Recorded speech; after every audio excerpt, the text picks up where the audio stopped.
Hello, friends. Podcast to go over your test that you took on Friday over Chapter 2, and actually everything up to Chapter 2, but focused on Chapter 2. First one, if you remember in class, both sections, I told you guys to read from 150 to 155 the captions by the normal probability plots. And if you did that on page 150, in fact, you found this plot with um, the exact the exact this exact description. So this one should have been a gimme. You just had to actually read the details. This one was poorly worded, but again, you should sort of be mentally prepared for that going into the AP exam.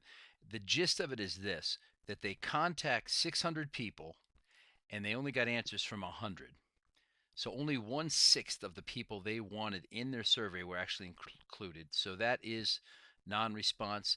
Now, you could make the argument that this is voluntary response, but voluntary response is just sort of a special case of this. And voluntary response is more like when you have a call in or an online survey where you have the choice of doing it. That would be a more specific definition. So non response is the problem here. Only 1/6 of the people they wanted in their survey actually got in. On number 3, they wanted to know what score or how many points you needed to score in order to be among the top 15% players. They gave you a standard deviation and they gave you a mean. You'd use your calculator. Since they wanted the top 15% of players, that means the area to the left of this point would be 85%. So if I used inverse norm for 0.85, so 3 inverse norm, 0.85, this gives me the z-score for the mark where 15% 15% of the values would be higher than this. So with that inverse norm, gives me this z-score. So what do? I times the z-score times the standard deviation and add it to the mean, which is 9.4. And that gives me 10 point, what you see there. And when I go over here, it's right there. All right, height of 100 students normally distributed with a mean of 172. Standard deviation of the heights is not given. That's what we're looking for. So the height of the top 25% is 180. So if, again, same idea here, if I go to inverse norm, second distribution 3 is inverse norm for 0.75, because again, they're looking for the top 25%. That means 75% is to the left. Now I got a z-score, and I can set up my equation like this.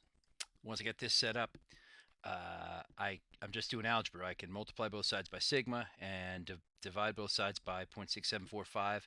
So at the end of the day, it just comes down to 8 divided by, and then the 8 comes from 180 minus 172, divided by this z-score, which I can do by second answer, and I get 11.86. And if I round that, I get the 11.9 right here.